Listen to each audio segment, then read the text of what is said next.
Hi guys, good morning. Ito, dito tayo ngayon. Mamimitas tayo ng papaya para panggulay ngayong Huwebes Santo. Kasi bawal ngayon yung karne. Kailangan gulay lang.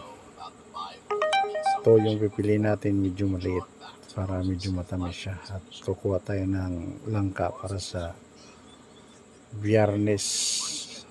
Si Semana Santa ngayong bawal